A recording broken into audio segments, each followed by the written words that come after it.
Great. Well, welcome everybody to the latest of the Writers of the Anthropocene series that UCL Anthropocene and the Institute of Advanced Studies have been running for some since last year, actually. It's a great pleasure to welcome you. I'm John Sparkty. I'm one of the co-conveners of UCL Anthropocene, Professor of History in the History Department.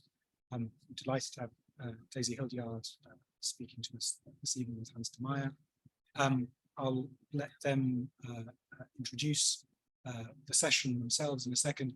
I just wanted to say a tiny bit about this series, which is really an opportunity to bring together writers to talk with them about the practice of writing and what it is they're trying to do with the work that they're doing, engaging with different aspects of the Anthropocene writ large. There are a series of different, you can go onto the website, you can see recordings of the different sessions we've had so far in this series. And you'll see as soon as you start to look at that, that there's a mix of both fiction and non-fiction writers there. And that's very deliberate. And as far as we see this series as being a space where writers in very, very different genres can be brought together and we can think about these things with them. In that particular context, it's a great pleasure to welcome Daisy, since she, as you know, works across both genres, and she'll be talking about genre. I'll leave Hans and her to the conversation. Thank you. Thank you, John. Yes, so it's my pleasure to introduce to you Daisy Hildyard this evening, who is the author of two novels, Hunters in the Snow from 2013 and Emergency in 2022, and also one work of nonfiction, the second volume from 2017. Her writing has received awards, including a 535 honorarium and the Somerset Maugham Award. And she's also, her latest novel is also nominated for the Rodburn's Folio Prize. The winner will be announced on Monday in the British Library, if you would like to go there. Anyway, yeah, I do think giving a prize to a novel is really not one of our best ideas, one of humanity's best ideas. But anyway, I first thought of offering a more extensive introduction of Daisy, of you, as a writer of the Anthropocene. But then I thought I can turn it into a very exciting question about presuppositions. Because as every non-native speaker of English knows, English is a language of presuppositions. And so I was wondering, what does it actually mean for you to be a writer of the Anthropocene? And what does the of mean? Does it mean, I mean, Hunters in the Snow, your first book, the final word is the Anthropocene, as if you're sort of announcing your next team, or as if you're announcing a next set of issues. Yeah, it seems to me that you're not really a writer of the Anthropocene in the sense of like about the Anthropocene, as if it's a kind of theme. But at the same time, both Second Body and Emergency wouldn't exist in the way that they do if it weren't for being a writer of the Anthropocene and belonging to the Anthropocene. So how would you see yourself as a writer of the Anthropocene? Yeah, thanks. It's a good and difficult question. Thanks everybody for coming out. It's nice to see so many people wearing green in the audience. That's green. Yeah, of the Anthropocene. I mean, I guess the first thing to do is to acknowledge that it's a really conflicted term, isn't it? As I'm sure many of you know, it's a lot of people have a problem with it because it suggests that the anthropos is all the same in its contribution to climate emergency, whereas of course some humans are creating climate emergency and others are not. So it's a difficult term. I do use it for want of a better one. I feel like it's out there and people use it and it's useful.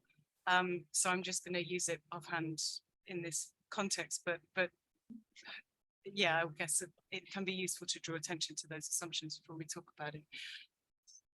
For me, yeah, it's not, I don't see it as a subject in the way that, you know, a certain character or theme or setting might be a subject.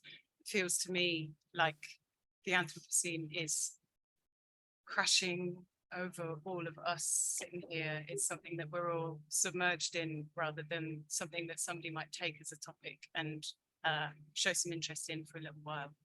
So yeah, it feels very much something that I'm in and not in control of, and that's interesting as a writer, I think.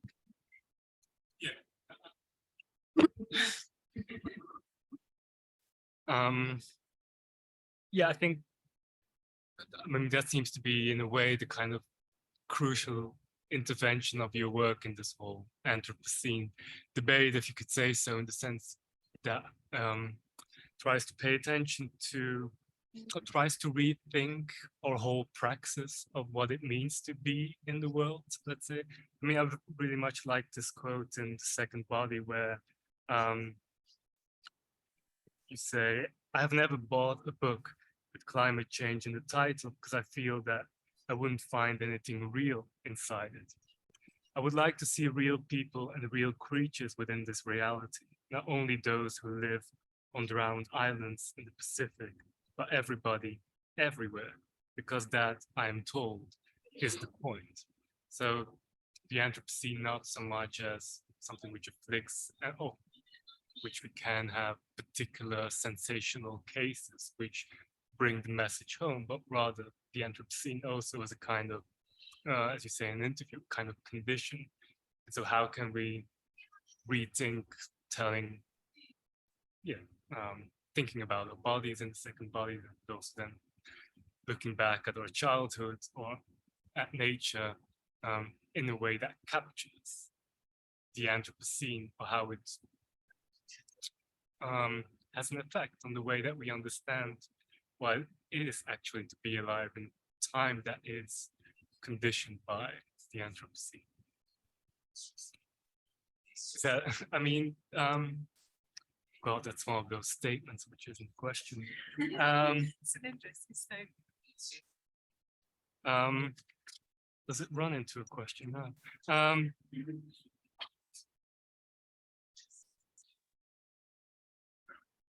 Well,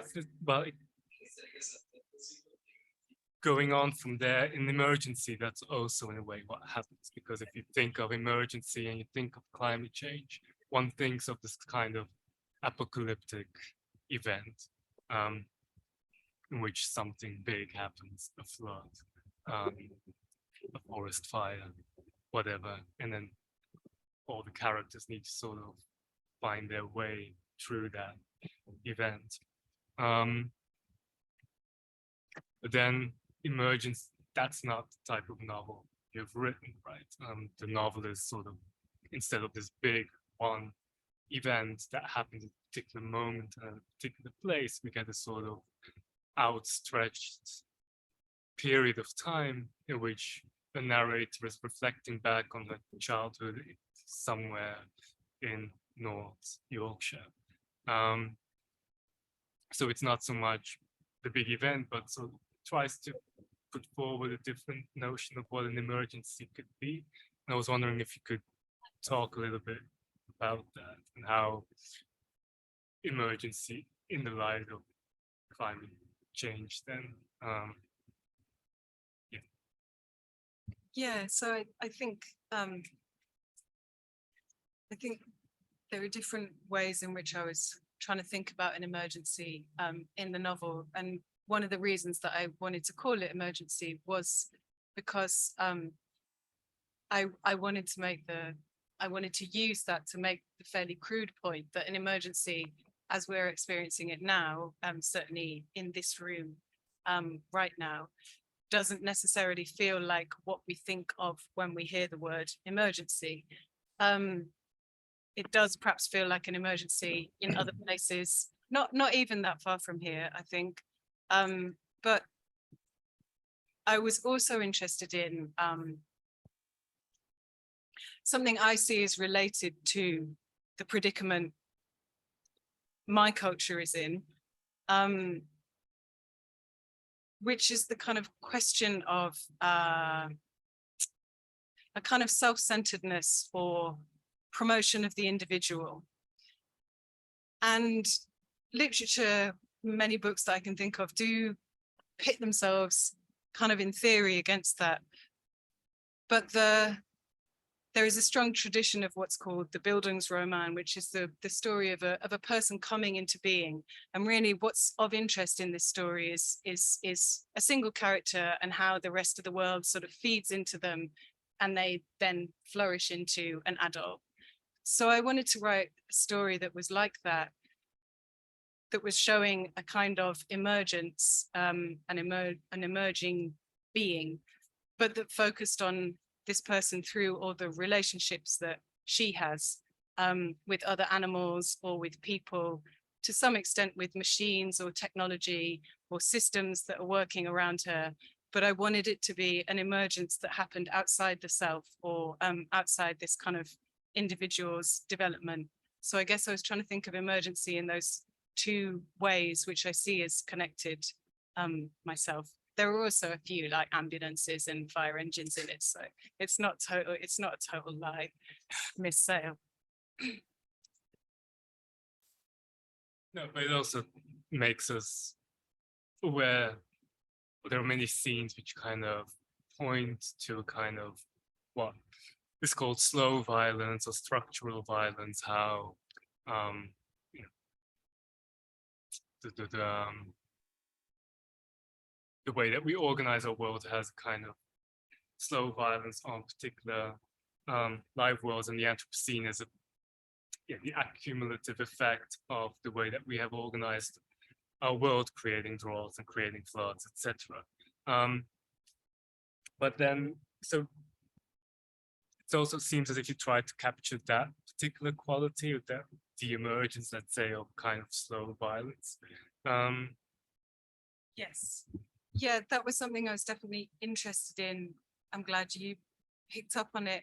It's something I would see as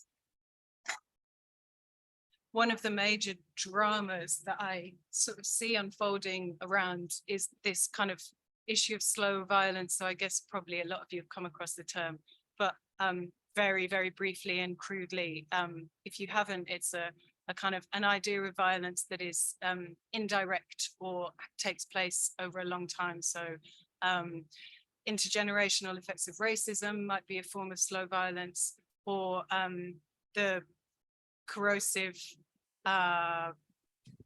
painful inequalities of global capital as it flows. That's also a form of slow violence. So one of the most cliched and also most really genuine examples is the minerals inside our phones and devices, and how they're mined under extraordinarily harsh conditions by people who experience all kinds of illnesses and skin diseases, birth defects in their children, sometimes mined by kids as young as 6.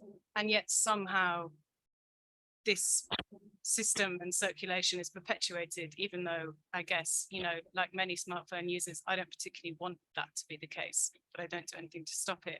So I felt there's a kind of drama in all of that, but of course it's quite resistant to novels, because very few people have experience of all these worlds, you know, intergenerational trauma or global trade. It's very difficult to have an authentic, to be able to write with any integrity about these things.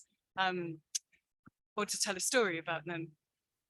So I guess I saw my book as just trying, in a way that maybe doesn't take itself too seriously, it's kind of a play or an experiment to try to inch my own way and hopefully my reader's way into thinking about how we might tell some of these stories, because I wouldn't want to overemphasize the role of the novel, but I think I would struggle to see how these problems are going to be addressed if people can't perceive them or describe them or experience them as happening. And I think that that's where a story can kind of have some, it's also just, I feel just interesting to me, you know, if you're writing, you're kind of looking for a story that's maybe not been told and told and told, and kind of looking to, I like to feel that I'm exploring something when I'm writing. So it's kind of felt like I could go into something there or think, how do you tell a story about this?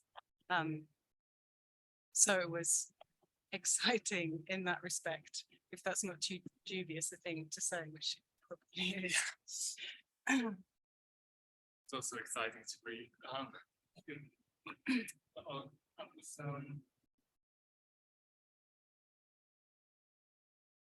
I guess that sort of slow violence of being able to perceive that slow violence in, let's say, the emergence of someone growing up, it indeed changes sort of the way that one looks at time and one's environment. So there's this one quote at the very beginning, which I thought could be seen as a kind of image for the whole project almost of the book. So it's so the child sees mosses that are growing from one house to another house. She says, I realized that the sense of stillness that the mosses opened up inside me, which I experienced as a feeling, was in fact a pace. We were out of step. I moved through mornings and weekends, months and dinners, while the mosses somewhere beyond my time frame moved through their alien periods of torpor and spreading. So it feels as a comment about the book or an image for the book, but also feels like a comment about how we normally look at nature and space as something which is still, something which is the background for our own emergence, our own development. But here it's also as well that background is actually also unfolding, in a particular temporal, at his own temporal scales. And it seems as if you're trying, what child says, we're out of step. And she tries to sort of catch up with that, or tries to sort of find a language, or your narrator tries to find a language for that.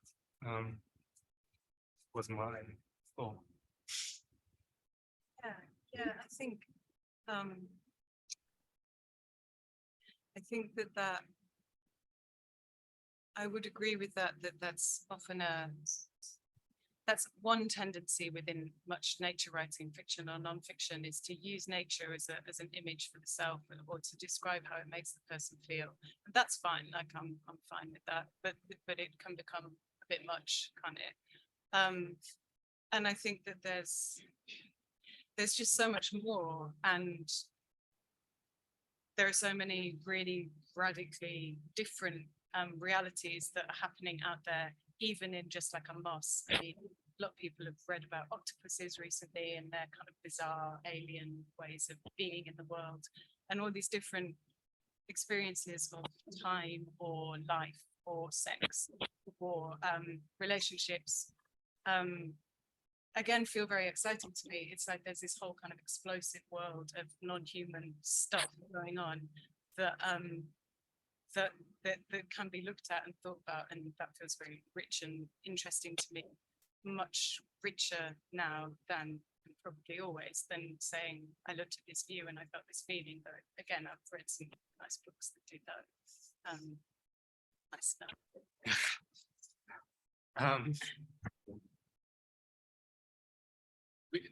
And you sort of, I mean, one of the things of what the novel does is to kind of, you're sort of not really situated in time, and you are situated in place. Let's say it's some village somewhere in North Yorkshire, but the way in which you indicate time is mostly like one summer, or a building. One started to build a house and then the house was built, or there was kind of very, in a way, specific moments, but then one wouldn't be able to sort of put them on a timeline, right? As a means to sort of, capture different cycles of time that are going on. I was wondering how you sort of, what your ideas were about this particular kind of temporality that you wanted to create by those means. Yeah, and I could directly connect that to something environmental to do with, the organization of time, regimentation of time, and regimenting of time, and kind of linear experiences. But I think more I just wanted to think about a mood and to think about what does time feel like. It's quite a traditional thing, I guess, for a novelist to be doing. But I wonder how I don't know. How does it feel for all of you? Does it feel cyclical? Do you organize your time through when you're eating, or do you drift and then suddenly become very attentive? I don't know, like, what does it feel like to different people? I feel like there's very much has been written about it. It's still something of a mystery. And I think I wanted to create a kind of childhood, like, expanse of time, like a big sort of spillage of time, like you have when you're a kid and you just don't have anything to do or any agenda. And then obviously record from memory. You kind of think one summer, you don't think in 2008 on July the 24th, whatever. Yeah, I mean, there's some sense of linearity in sort of like the child goes from one group in her class, school to another one. And it also feels like she gets more bored the older she gets. Sort of like in the beginning. Okay. So there are these moments of linearity, but it's indeed this kind of big, expansive childhood, which you capture quite well. And even though I certainly did not grow up in North Yorkshire, but there were certainly moments I sort of recognized, like the moment when you're sort of in class and you're sort of raising your hand, teacher's not looking, and then after a while you just think, so it's too painful to keep raising my hand, so I have no questions anymore. Thought that was very familiar. Anyway, it's only one is already quite substantial. We've already progressed quite substantially in the book until the narrator sort of comes forward. It's sort of like the fourth of the novel, which then it sort of becomes clear that there is a child who has grown up, is sitting in a flat, some half an hour drive from the place that she is describing, and she is in lockdown. I was wondering, part of me was wondering, were you already writing the novel and then COVID happened, and then you sort of introduced this narrator, or was COVID something which triggered writing this particular novel? Is it a COVID novel? Are you a writer of COVID? Yes. I've had a lot of people ask me, like, oh, were you embarrassed to be writing a COVID novel? Which is sort of, I mean, I kind of do get it, but it's an interesting thing that somehow there is something embarrassing about it. It's like too near or something. Nobody wants it yet, or nobody wants to think about it. Yeah, I mean, I would say that this book was being made for best part of the decade, I guess. I was thinking about it and I feel like when you write a novel, you're kind of trying to put in your whole life up to then, or it's the world as you see it, I guess. But COVID occasioned I started writing it in January of that year, so I did start just a little bit before, but certainly there was something in the quality of that experience. It wasn't really time for me. I was still working and I had young kids at home, so it wasn't like I had a lot more time on my hands, but there was something in being inside and alone that heightened my sense of a world outside, with lots of things all kind of touching each other and getting up to things, getting up to business and stories happening. When all of that stopped, I felt that I could feel that with a kind of a sort of electric quality that lent itself to wanting to be written about in a way that it hadn't quite got off the ground, or another book hadn't got off the ground. So I think it would probably have a different form. It certainly wasn't something that kind of occurred to me because of COVID, but I did want to present that feeling that a lot of people talked about at the time of really feeling like a hug with somebody you love would be this like kind of heightened or ecstatic experience. And I wanted to make use of that. And there was perhaps a formal thing, a kind of contrast where, if you have solitude and isolation, then that kind of I guess it's like using different colors for a painter, you know, intensifying by contrast. Yeah, I mean, there seems to be maybe promise that we will also read of what we can discuss well, but maybe we can.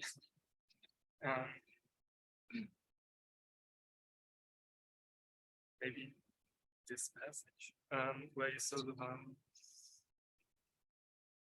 where you sort of first introduce that book. I think so. This page, that book. Are you sure that's from there? No, that book. Okay, from that. So you meant that book. No. So I think this will probably be about, I don't know, five minutes perhaps. I always like to know how long people are going to read.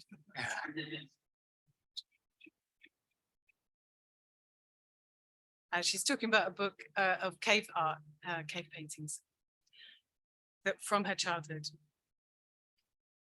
That book is one of the few things I still own from that time. I can see its golden spine on the shelf to my left while I'm writing this. It's April, and I'm not allowed to leave the house more than once a day for a short period of physical exercise, but I don't make use of the official allowance. I haven't been outside now for 16 days. I've been instructed to shelter in place. Sun is hot, and I've pulled down the broken blind and jammed it into the window frame so that the light can't get in, but it does. Bright rays pierce the small opening where the jammed blind leaves a space, and it projects an image on the blank back wall of the room. Because it is dark inside the room and bright outdoors, the image on the back wall is hyper-distinct. It wavers very slightly, supernaturally, but I've spent a long time staring out of the view, so I know the forms that are painted on the back wall, even with my back turned to them. The small walled yards, the alleyway with the trash stores belonging to the low-rise block of flats on the road that is parallel to mine.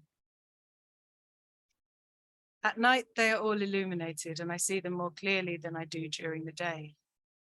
There are young parents with toddlers and tropical fish, and in another flat, an older couple, a man who looks from this distance very much like Jurgen Klopp, the football manager, who this morning moved his tomato seedlings from the inside to the outside windowsill, and the woman he lives with, who, from here, bears a slight resemblance to Indira Gandhi. She spends hours at her sewing machine at the window. In the top floor flat, there is a woman who lives alone, like me. Above her roof, I can see the upper bodies of the lime trees behind her building. Their greyish images are also wavering on my back wall now. Within the trees, I see crows, magpies, pigeons, and squirrels flowing along the lateral branches. Obscured behind all that, there is the inner ring road that surrounds the city and is quieter than usual now. Nonetheless, traffic sounds reach me in here. If a car was to drive along the road and stay on it as it turned onto the motorway, in 30 minutes or so, this car would reach the place where I used to live, which I have been describing here. No cars will go there right now, since only urgent travel is permitted.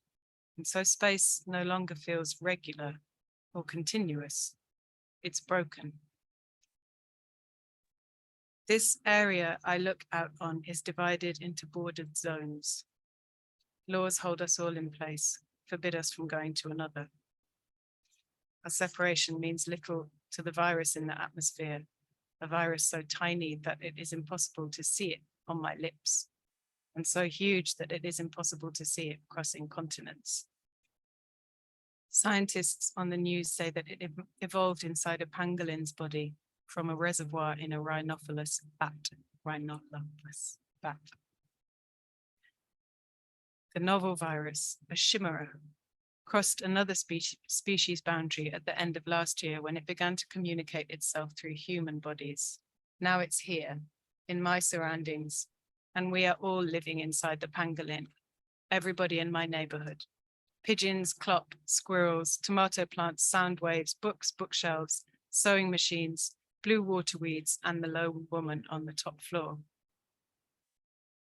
I've never noticed that I'm sharing this space with so many others before, and I wish I could be out there among them now.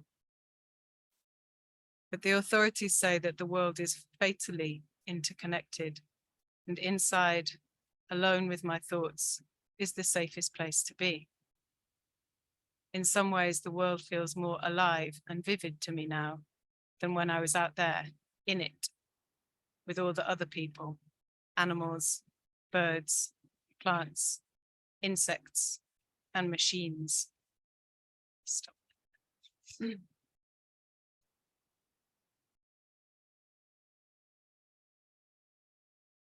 Yeah, I guess that kind of the last bit certainly captures the sort of tension between sort of isolation, how the narrator sort of realizes how alive the world actually was in a way, and sort of comes to understand that she's part of infrastructure, that she's part of the global connections in a way, and that is something that she seems to take with her in describing her childhood. But it also seems that there's one phrase in which, or later passage in which the narrator explicitly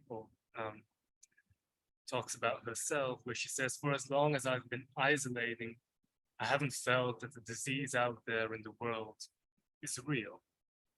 And at the very end, when a sort of more straightforward emergency happens, it also feels rather distant to her, as if it's not really taking place. And so that kind of detachment, you could say, stands in opposition to the sense of belonging that the child has.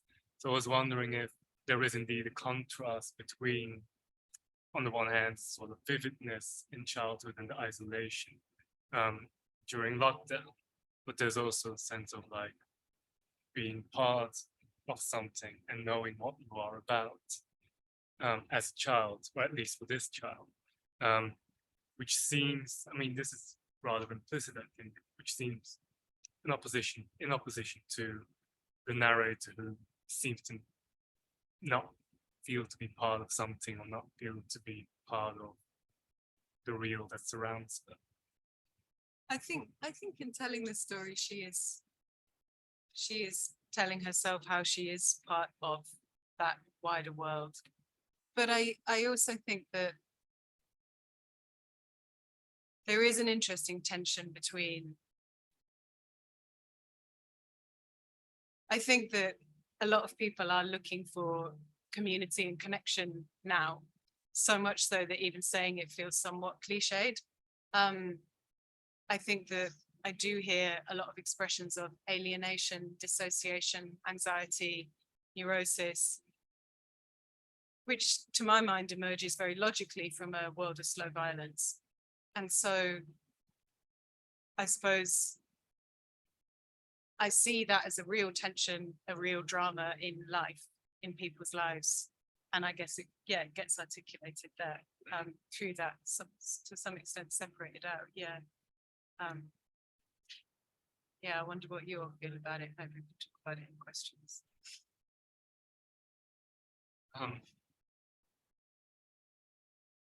And that also plays out, I think, in the tone of the novel, which at the back it's called an ecstatic detachment, which doesn't feel entirely right to me. I mean, there's certainly kind of detached and almost, and also not a neutral tone, but certainly the character does not have a nostalgic tone, right? There's not sort of a longing for that childhood, also because it sort of shows the kind of slow violence that is embedded in that childhood. But it's also not a kind of typical, going from a village to a city and then being sort of dismissive of that kind of village and the exclusions that it had, or the kind of mentality that it had. But so it is kind of detached, but at the same time, it's very strongly invested in the things that it is describing. Right? And I thought that was a really interesting tension. I was wondering if you could say something more about that. Yeah, it's a strange experience. You write a book and then people describe it back to you, and I don't I don't read reviews, but things kind of come back anyway, you know, you hear, and a lot of people, yeah, described it as kind of cool or detached. And it's interesting because IFO is very hot and attached book. It's always going on about how she's always loving things, or even like there's like a garden, it's like he's got a gift. It's so, you know, she's a bit, and I saw it as, I don't have faith, but I saw it as a work of praise. And I spoke with my publisher about describing it as that on the back, because I felt that that was what I wanted to try to describe, this world that is in a state of emergency, but also to praise it, to praise where there's resistance, and to praise the life of it that's outside of me. That's what I want to do with writing, or what I wanted to do with writing that. So yeah, so then it's funny, and then everybody's like, oh, it's very detached and cold. But you know, I don't know. Yeah, it's I don't know. What can you say? I can't describe myself. So I don't know. So I mean, there's a lot of formal, you know, thinking. I guess it's very formed novel. I had sort of rules. I knew that it needed to take a certain form, and I was quite yeah, so I can see that perhaps there's a kind of formal narrative thing going. Yeah, I mean, now that you return the question, in a way, or rephrase my question to me. I also have to think of, there's this one quote by the French philosopher Deleuze that I really love, love, it's actually very sad, but he says something like, we've lost our faith in the world, right? We have faith in the world. What you do sort of, I don't know why I say that as my head, because I have it right here. So what we most lack is a belief in the world. We've quite lost the world. It's been taken from us. If you believe in the world, you precipitate events, however inconspicuous, that elude control. You engender new space-times, however small their surface or volume. And so I had to think of this quote while reading this novel, because at the same time it does feel as if that's what you're doing in a way, trying to create those events without, as you say, controlling them, without using them as a background for your character. So it feels as if you are very much, you do very much believe in the world, I thought. That's nice. Do you see that? I mean, I feel like you read a lot of novels and think about these issues. Do you see that? Yeah, creation of like an alternative space-time, or like is that happening around? Is that something that's like that we can access now? I guess that's something I'm interested in. Well, I think we're still very much stuck with this kind of loss of faith in the world. But I do think that some alternatives do happen. And I mean, one of the ways, now I was thinking of, you could think of this quote in relation to the quarry, which is quite central in the village, right? And sort of, it's this quarry, and it does what it does for places in Norway and China, and at one point it runs out of business, but nobody wants it anymore. But then it doesn't, so it loses its function as a kind of infrastructure, as a structure, you could say, but it still has a kind of function for other animals in the book. It still has a function for the narrator or the child to sort of walk around and sort of enjoy itself. So it still is something which, you know, does create some kind of world-sustaining things, even if it's sort of, you could say that it has been dismissed from the kind of capitalist point of view. So some kind of other world is nevertheless being created, or is still going on. I think those tiny sort of moments, that's something you can see in novels, but it's the question of how do you organize those things that they become something that becomes something more than this kind of almost, it's a private experience, sort of, yeah, how do you scale that kind of small worlds into a bigger world? Although I'm not sure if I like language of scaling up, but yeah. So it's difficult. And I looked up scale the other day. It's a word I use all the time, and I was suddenly like, what does it mean? Like, what does it really mean? It's funny how you can do that. Maybe I have one or two questions before we open up to the audience. I just want to ask some things about the second body, your essay book, which is in a way also very much about actually feeling climate change in a way. So yeah, maybe you do a better job describing the second body than I do. If you would like to. Yeah, it's quite a few years ago now. Okay. Oh, well. Yeah. Yeah, okay. I won't put you through it. No, I'm So it's an essay. It really, I suppose, it was when I was starting to think about this novel, and the research of it became interesting as a book in its own right. And I didn't want the novel to be full of research, to be researchy. So I wrote an essay to describe the research and to help me get my head around it. And so the novel describes me going around talking to people, so some scientists, some butchers, a few other people who, I talked to a lot of people actually, people in care homes, but the scientists and the butchers and farmers, I talked to a lot of farmers, came into the novel because I wanted to think about the question of lived experience versus a kind of academic understanding of climate change, and similarly a kind of gap between an understanding that many of the categories that I was certainly raised with of kind of gender, of species, of race aren't kind of true in the way that I understood them to be true or real, that they kind of break down, or I now understand them to be more spectrum based, more complicated than the hierarchies and binaries that I was raised with. But of course, in the real world, in the lived world, as I live in it, those things are still really real. So I was trying to use the essay, I guess, to try to think about what do these theories look like on the ground. I would probably write it differently in some ways now. I think that it's very much from a personal perspective, and I would have a greater awareness of other global or other bodied experiences. I was just ignorant of those, of certain things at the time.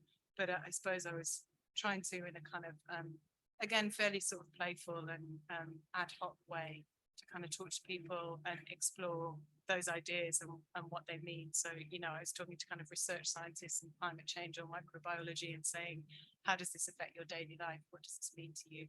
And thinking about how it affected mine. Yeah. So I think it's yeah. You're very much interested in sort of, the book tries to sort of find those moments when the second body enters the first body, the moment that we have a kind of awareness of the fact that we are indeed also a second body that has all these emissions, or that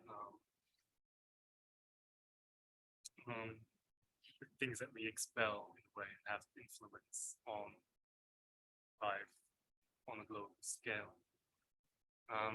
Yeah, it was, sorry, I totally failed to explain the central concept. I suppose I was thinking about interconnection and how I understand the body to be interconnected at macro scales through global circulation, capitalism, and also at a micro scale through all kinds of interbody penetrations, but primarily microbial communities and what the way they're changing the way humans think of themselves as individuals and as species. And the kind of overarching metaphor that I used for that was that any existence of yourself outside yourself, so beyond this kind of individual, unique, discrete, boundaried human, so either intra or extra, was the second body, this kind of expression of you that exists through your emissions or consumption or your microbes, like all these other forms that connect you to other beings. Sorry. So you're searching in a way at global scale, the scale of the species, and then the scale of the individual, how those two things can kind of intersect, right? And which again sort of has to do with the sense of detachment, sort of like the narrator or the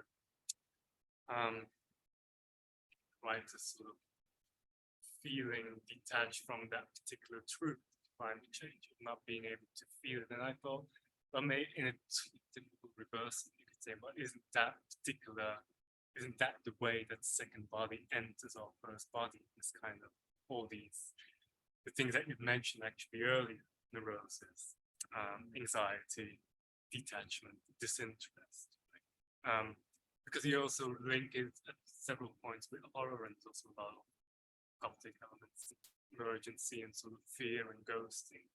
I mean, climate, which in a way, if climate change is a condition, right, if it affects everything, if it attaches itself to everything we actually know. At the same time, it's so hard for us to see it, right? So it's something which is there, and at the same time, it's constantly absent, right? That creates this kind of eerie quality, like it's sort of haunting us. I guess that brings us to this question of sort of agency and sort of worlds, which is absolutely unsettled, right? Again, these are all the questions, all the things I had thought about in relation to this book. Now, question. I guess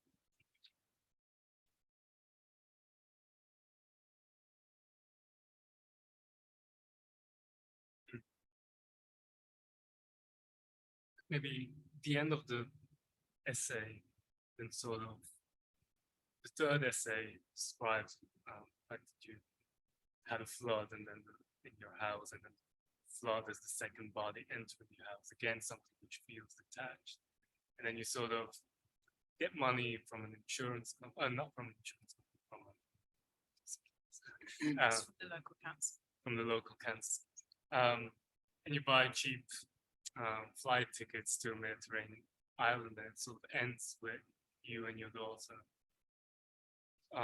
going towards the sea, and then you have these immigrants who have just arrived.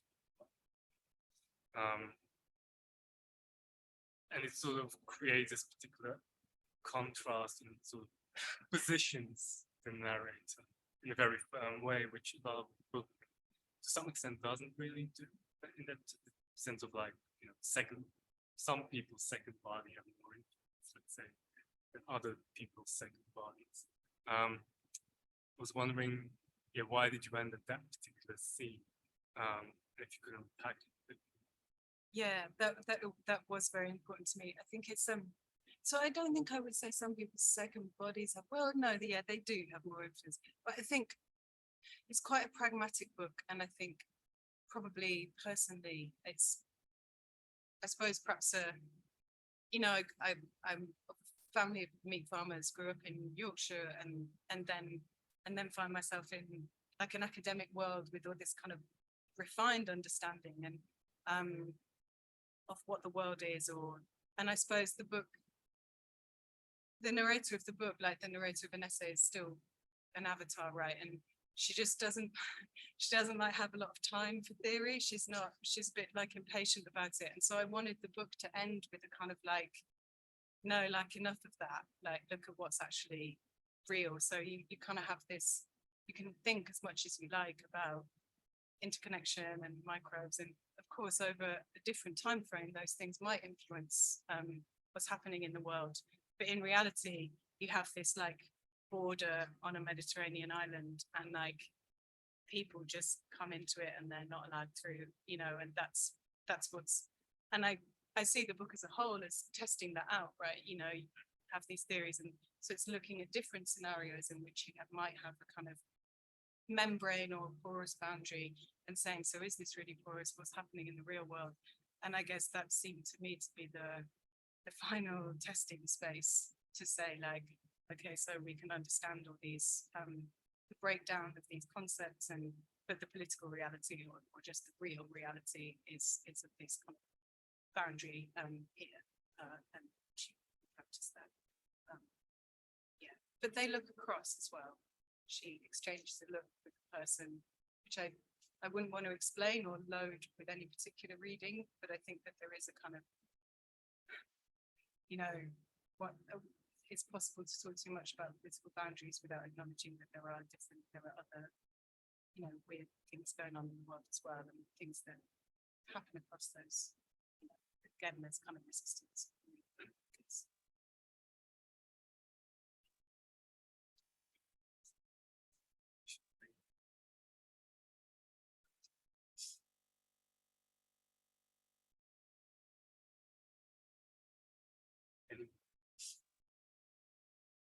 Yeah.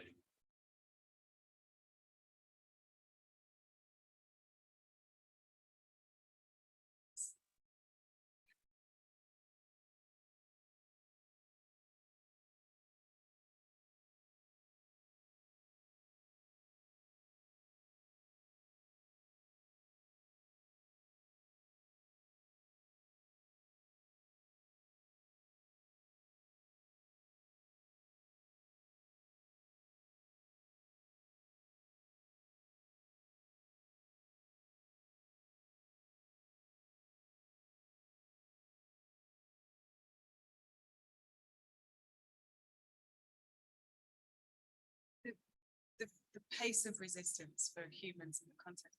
Yeah, I mean, I feel completely at a loss to answer, and I think I feel that sometimes in this situation, I feel that I should say that I have the fact that I wrote about this material is because I feel that I have fewer answers than other people rather than more, if you see what I mean. I feel very conflicted about it, and I don't know where to put agency, and that does feel like an urgent question to me, and perhaps that's kind of opens onto stories, but not to particularly useful activism or resistance. So I just really don't know. I don't know what the, you know, certainly the pace of change feels very out of step with, and then there are so many things to be hopeful about. So you kind of see resistance. I feel that I'm trying to work this out, I guess, by there's like a breakage or a fragmentation that, you know, so do you have any thoughts?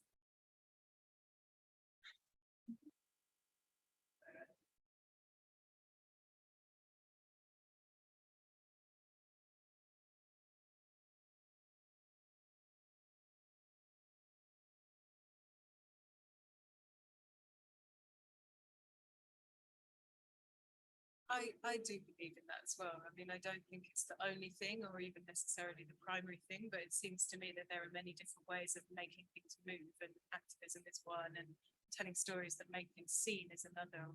Doing academic work or research, you know, there are so many different ways that, and again, yeah, that does feel to me that people can find the thing that they can do. Thank you. Hello.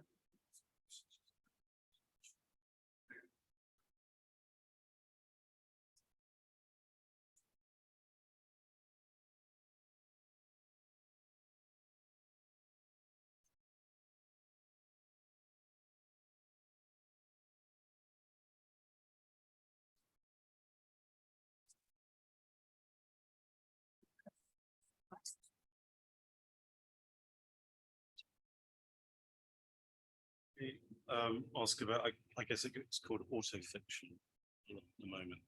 I haven't read the second body. I read Emergency, loved it. It was fantastic, and it really felt like something that was true. It didn't feel like a made-up story, if that makes sense. But when you were just talking about the second body, you talked about the narrator as she rather than I. So I just wondered if you could say something about how that all trains. Yeah, that's an interesting question and probably a complex answer for me, or not an easy one. They definitely do both feel not like me. There's probably a fairly fine line. Emergency is, a lot of it is a personal experience, though a lot is made up. I think that's probably the case for many novels, but I'm happy with the label autofiction, though there is something strangely embarrassing about that too. And I've thought about that, why there is, I think there are some tendencies in autofiction that are kind of a bit like, and maybe that's why it comes with but so much fiction is autobiographical, obviously. And then there's a kind of, there's a kind of difficult space, fact and fiction when you're, kind of editing, condensing, reimagining. The interviews in the second body were reconstructed, so I didn't record them. So they were, written word for word by me, with the agreement, obviously, of them. So there's a kind of, I suppose, for me, the feeling with the essay is that I had to understand it very fully and know precisely what I was trying to say and communicate it very clearly to my reader. And if it didn't communicate that and explain itself, then it needed some work. It was wrong. Whereas with emergency or writing fiction, it feels more like a pursuit of something that's kind of, I don't necessarily know. And and in fact, it is much, I sort of tend to think of it as, the parents have my parents' professions or whatever. And then I was thinking about the things that the parents do, and I was like, actually do in the very, very few. And I tried to put them inside parentheses because I wanted it to be not about the author and her family, the narrator and her family. But I thought my parents didn't do any single one of those things. There's not a single scene that is actually about them. They're just completely invented characters, but I still sort of think of them as. So yeah, I think it sort of happens. You just follow the story and perhaps feeling like it's true, perhaps to,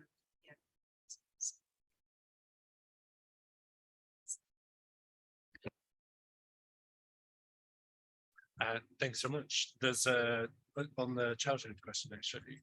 I absolutely loved the way that the narrator sort of builds up the perspective of the children or the girl in a sense, and almost how her point of view is at the time as a child. In particular, almost like the local labor market where she's describing the adult jobs and stuff. And it's this, it is absolutely true, but it's also this sort of in a really amazing sense, like childlike sense of like not really understanding how all these things are connected. How did you put that together? I mean, how easy or difficult was it to almost decontextualize that from how you would talk about it as an adult? Yeah, so again, probably a mixture of making things up and memories. I mean, that stuff about the job market, I do remember. Sometimes these things sort of stick in your mind. I remember my best mate's mum was out of work and then she found a job picking potatoes for a season in the field. And I remember saying to my mum and dad, that is so easy. Like, how can you get good money for that?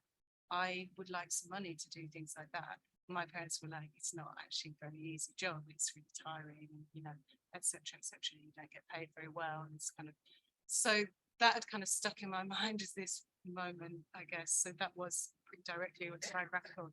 And then other things kind of grow or you move through them and it's made up. And I don't know, some of the probably, works, or I guess it always feels like following to me. I guess it's quite hard to describe as an experience. Kind of insights and deep.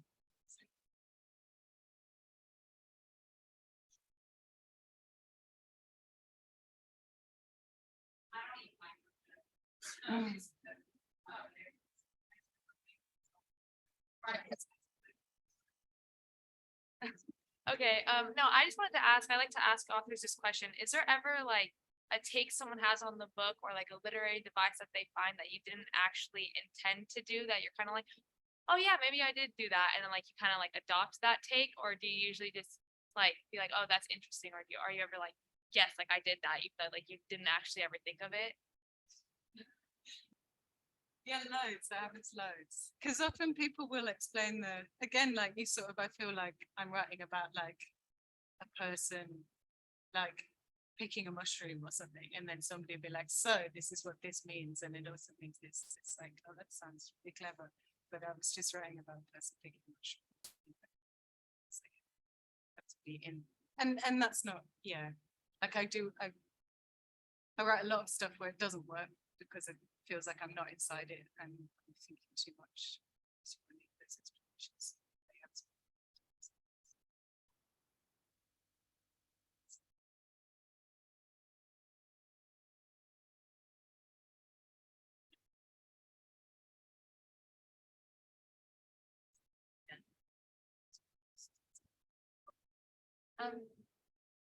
Do you find the process of writing about climate change related stuff, do you find it cathartic or like the opposite, like I don't know, overwhelming, like quite a hard space to be in?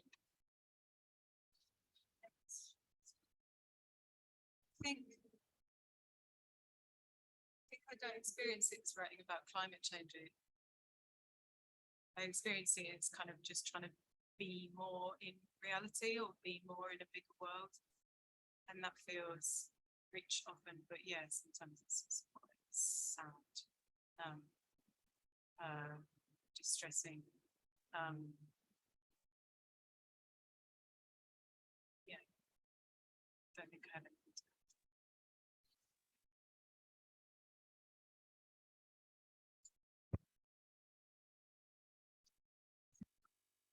Do you consider yourself to be writing in a tradition or several traditions? And if so, who would you say the people you're in dialogue with? What's changed? What's different for you? Yeah, that's a great question. And it's definitely very unformed because it's always changing, or like I don't know what. I do see myself very much to be working in the tradition of the novel, probably the 19th century novel mostly. When I get stuck, I guess a good way to think about it is who I go to when I get stuck, and that would tend to be, yeah, like a little bit of Tolstoy, or for the last few years actually it has been Tolstoy mostly, a lot of stories, because also he writes a lot about animals and trees, and so it's helpful, but also there's a sense of light and life that I like. And then I suppose I should also acknowledge my debt and love of writers who kind of pioneered this more digressive form that many writers are using now, and I've used in both my novels. But well, Olga Tokarczuk talks about constellation novels, so not necessarily moving forward with linear momentum. I think for me, I do still, as a reader, I still like novels that tell a story. I like to want to turn the page, but those haven't been the books that come to me to write. I love W.G. Sebald. I found Bruce Chatwin very useful when I'm writing because his books are so beautifully organized, and so I'm not such a massive fan of him, but he's definitely a writer that I'm in dialogue with.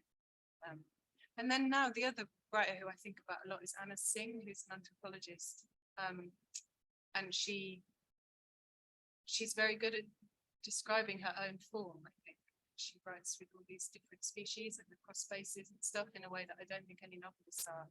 I'm definitely in a position of that.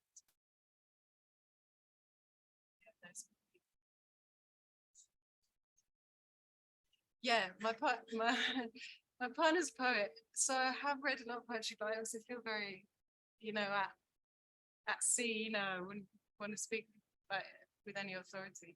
The kind of work, the kind of world that I'm interested in, a world that has like microplastics and firemen and, people having affairs, but also octopuses. And I feel like American poetry in particular is like on that, in a way that I don't think much fiction is. And probably loads in England too, but I've definitely lost touch with it the last 2 years. Do you have any recommendations?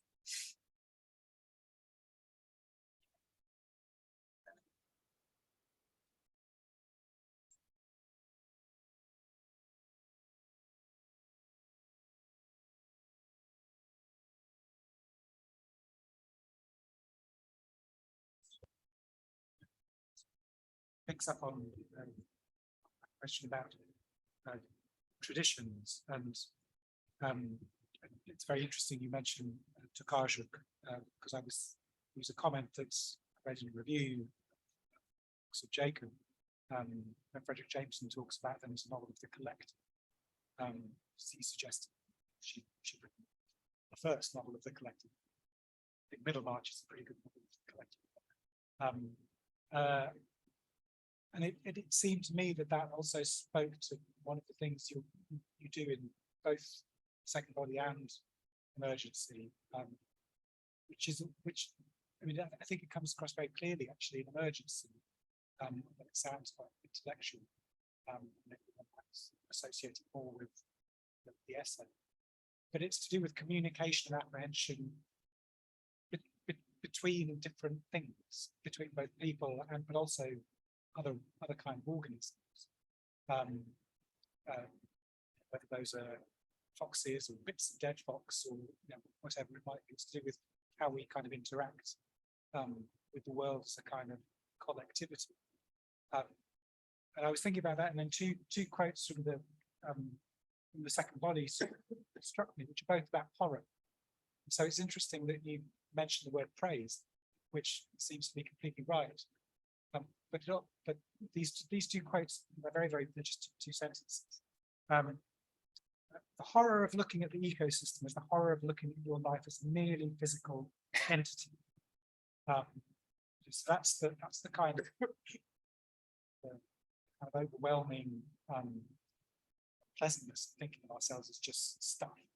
But then later on, you talked about, and you're reflecting on some people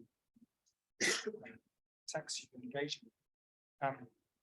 You said what they said in speaking text. What they said though made me see the second body, in that I could see that it was possible to live in an individual body and also allow it to be permeable without experiencing a sense of horror.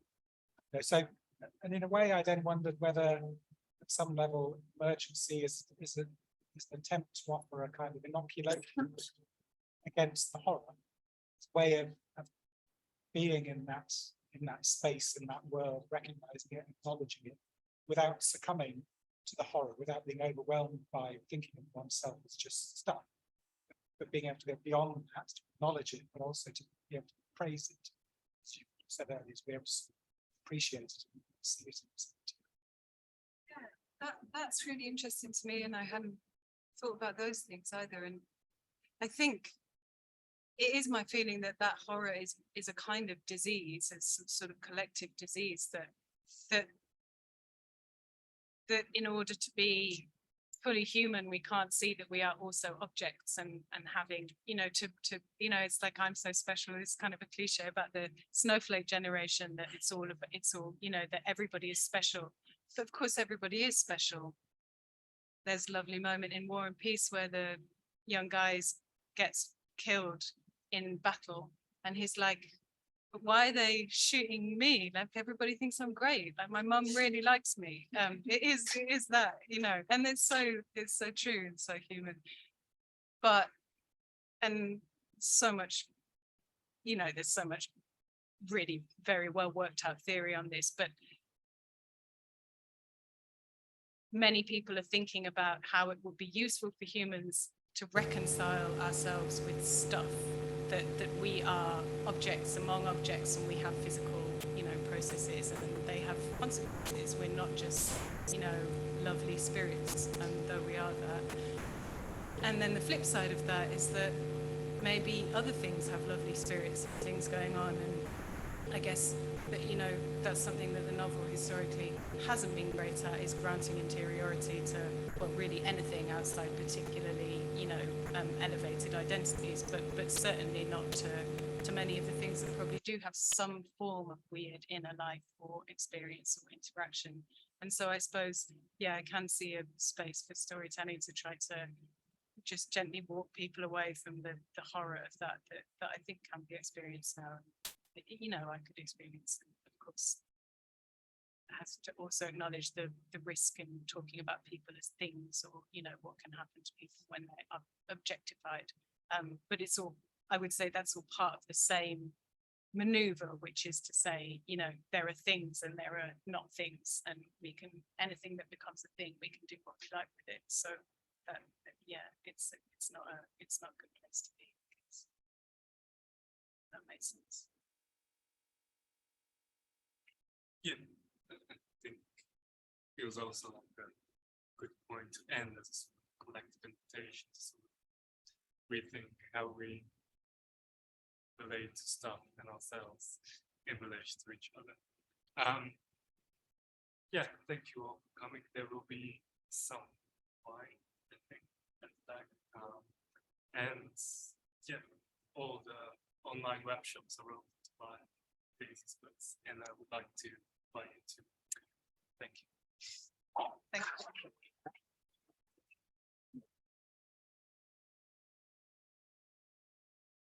Thanks for coming and your patience and questions.